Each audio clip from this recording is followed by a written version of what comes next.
Bwana Yesu asifiwe. Natumai mzima ubuheri wa afya katika kipindi hichi ambacho tunachoenda kuongeleshana kuhusu neno la Mungu. Basi neno la Mungu linatufundisha vyema ili tukawe na mapenzi ya Mungu, tukajue kutafuta ufalme wa Mungu, ya dunia tuachie dunia. Jinsi katika Yohana 7 kuanzia pale mstari wa 6 anatuongelesha akisema, basi Yesu akawaambia, wakati wangu ufaao haujafika bado, lakini kwenu nyinyi kila wakati unafaa. Sisi kila wakati kwetu unafaa, kwa sababu tuko na nafasi kubwa sana na tuko na muda wa kujirekebisha, kutafuta Mungu, kufuata Mungu, kutaka kujua Mungu ametupangia nini, Mungu anasema nini. Anatuambia wakati upo. Sisi tuko na wakati, hatujachelewa bado.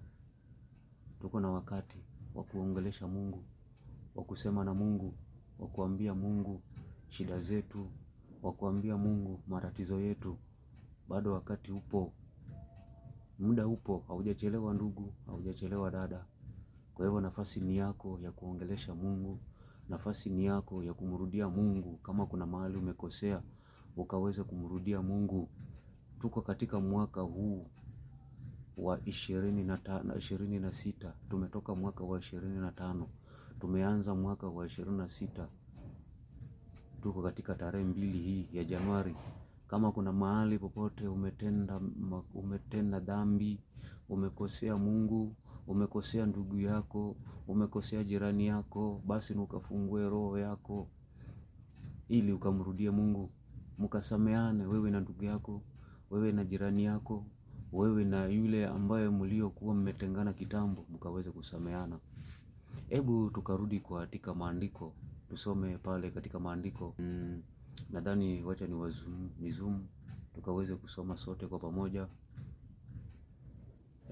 Maandiko, kitabu ni hicho cha Yohana 7 kuanzia mstari wa 6 pale. Inasema hivi: basi Yesu akawaambia, wakati wangu ufaao haujafika bado, lakini kwenu ninyi kila wakati unafaa. Sisi kwetu kila wakati unafaa. Mstari wa 7 unasema hivi: ulimwengu hauwezi kuwachukia ninyi, lakini mimi wanichukia kwa sababu mimi nashuhudia juu yake kwamba matendo yake ni maovu.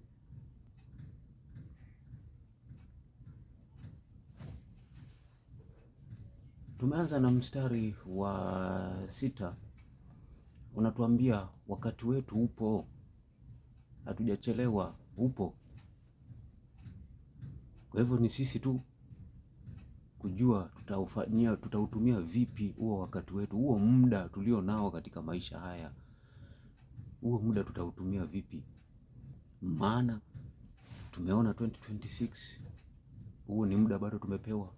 Tuko tarehe 2, bado ni muda tumepewa. Kwa hivyo huu muda tulio nao, je, tutaufaidi vipi ama tutautumia vipi? Tunautumia vipi muda wetu ambao tuliopewa na Mungu? Maana anatuambia katika hiyo mstari wa 7, ulimwengu hauwezi kutuchukia sisi, bali ulimwengu unamchukia yeye kwa sababu anashuhudia.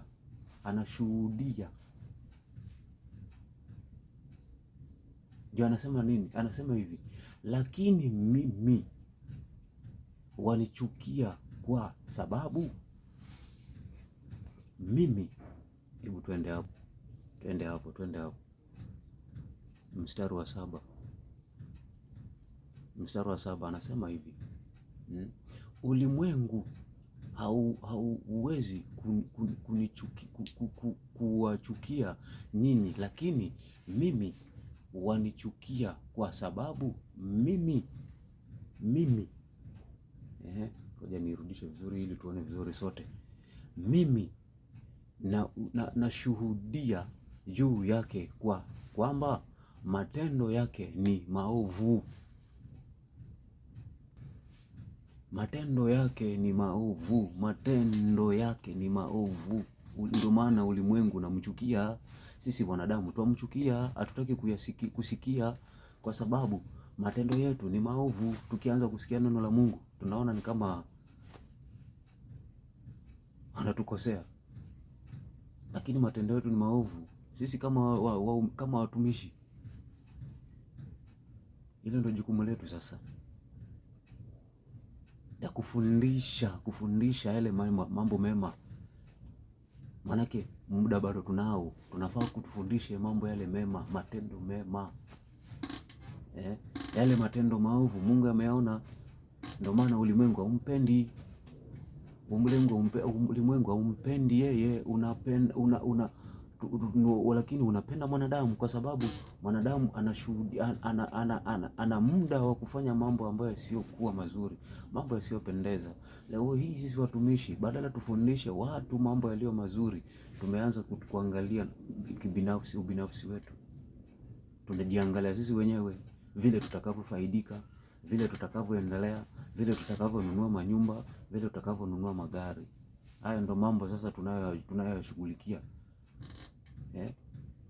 Tunajipatia sisi sifa ili sisi tukajiinue, badala tumuinue Mungu, tunajiinua sisi. Sasa muda tuliopewa, ambao tulionao, tumepewa muda sasa, tuko tarehe ngapi? Tarehe 2.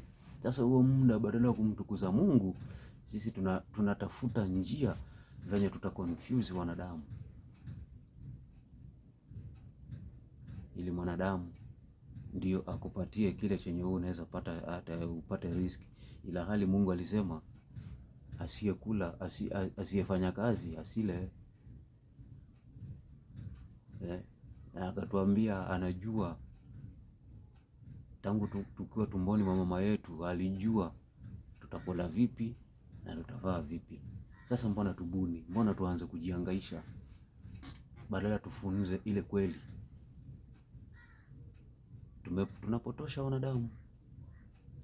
wanadamu. Yesu Kristo alikuja duniani kwa wale walio wanyonge, sio kwa matajiri. Hakuja kwa sababu ya matajiri. Maana kama alikuwa ni sababu ya matajiri, utajiri si aliuacha huko mbinguni?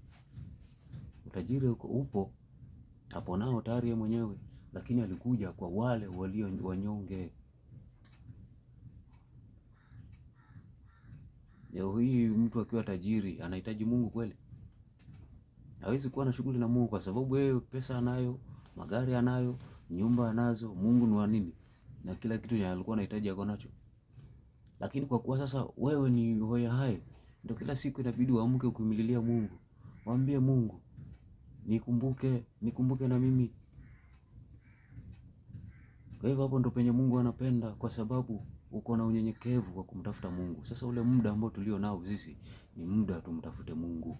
Tuachane na propaganda za dunia hii. Tuachane na watu wanaopiga vita ufalme wa Mungu. Usishirikiane nao. Wewe tafuta Mungu jinsi unavyoweza.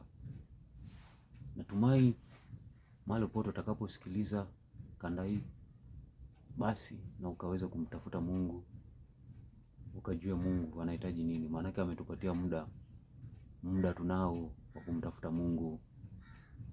Mungu wa baraka, Mungu wa amani awabariki.